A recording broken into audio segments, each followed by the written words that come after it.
नमस्कार। कृष्ण के बचपन की कहानियों में एक अलग ही जादू है ना?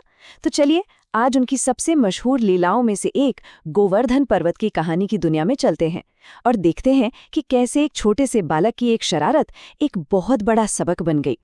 कृष्ण की ये बाल लीलाएं हमें एक ऐसे ईश्वर से मिलवाती हैं जो हमसे दूर नहीं बल्कि हमारे बहुत करीब है, थोड़ा चंचल है और जिसके साथ एक जुड़ाव महसूस होता है। मतलब ये कहानियां सिर्फ बच्चों के लिए नहीं है बल्कि हम सब के अंदर जो एक बच्चा है ना, उसके लिए भी है। और जानते हैं, इन कहानियों में आज के लिए एक बहुत जरूरी संदेश भी छुपा है, अपने आसपास के पर्यावरण की देखभाल का संदेश। असल में ये कहानियां बच्चों को सिखाती हैं कि प्रकृति यानी नेचर का सम्मान करना कोई ऑप्शन नहीं है, ये तो हमारा कर्तव्य है, हमारी जिम्मेदारी है।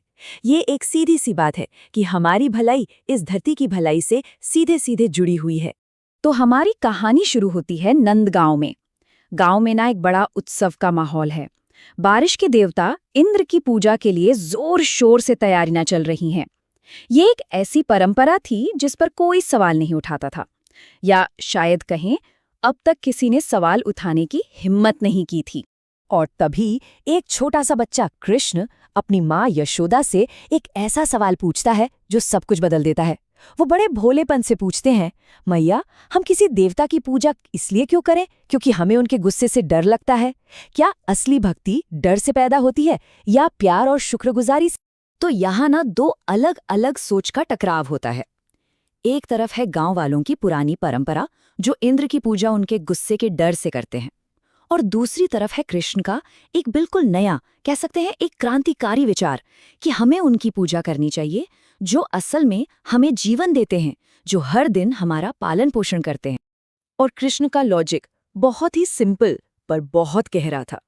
वो कहते हैं, अरे अपने आसपास देखो, असली देवता तो ये हैं, हमारी गायें जो हमें दूध देती हैं, ये जंगल जहां वो चरती हैं, ये यमुना नदी जो सबकी प्यास बुझाती है, और हाँ, ये गोवर्धन पर्वत जो बादलों को रोककर बारिश करवाता है।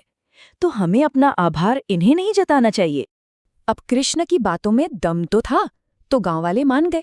उन्होंने अपनी परंपरा बदली और गोवर्धन पर्वत की पूजा की। लेकिन ये बात स्वर्ग में बैठे देवराज इंद्र को बिल्कुल रास नहीं आई। उन्हें लगा ये तो सीधा सीधा उनका अपमान है, और उनका गुस्सा 7वें आसमान पर पहुंच गया। और फिर शुरू हुआ इंद्र का क्रोध।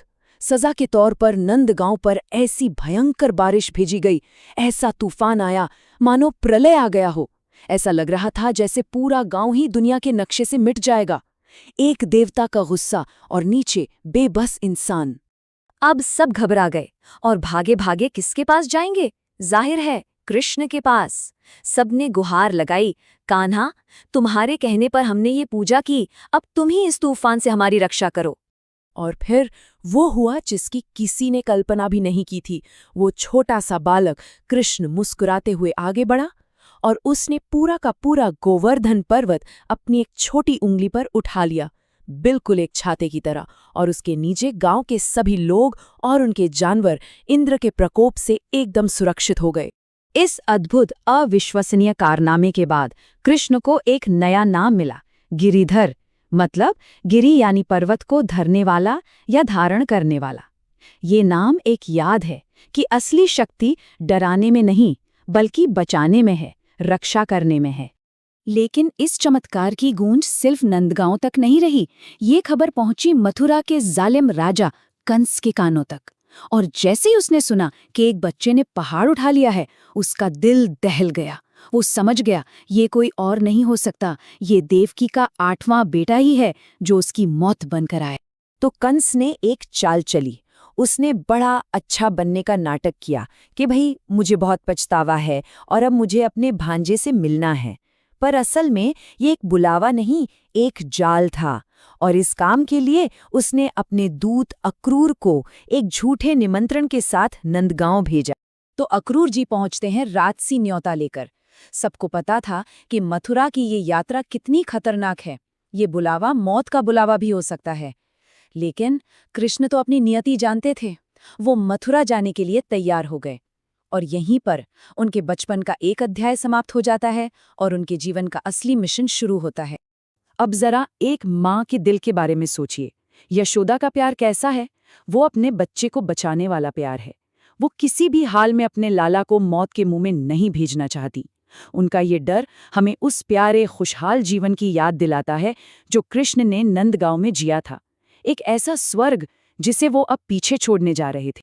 और दूसरी तरफ है राधा का प्रेम, जो बिल्कुल अलग है। ये निस्वार्थ है।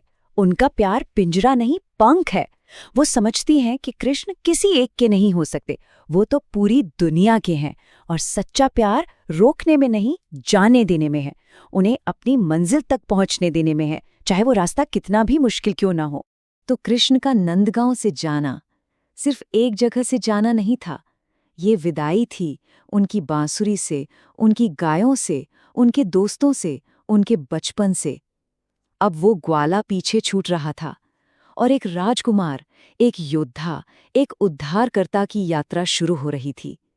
एक ऐसी यात्रा जहां से वापसी नहीं थी। और ये कहानी हमें एक बहुत बड़े सवाल के साथ छोड़ जाती है। यशोदा का प्रेम और राधा का प्रेम दोनों ही अपनी अपनी जगह सच्चे और गहरे हैं, पर भक्ति का असली मतलब क्या है? जिसे हम प्यार करते हैं उसे हर मुसीबत से बचाने के लिए कसकर पकड़ लेना, या फिर उसे आज़ाद छोड़ देना ताकि वो अपनी नियति को पूरा कर सके? इस पर सोचिएगा जरूर।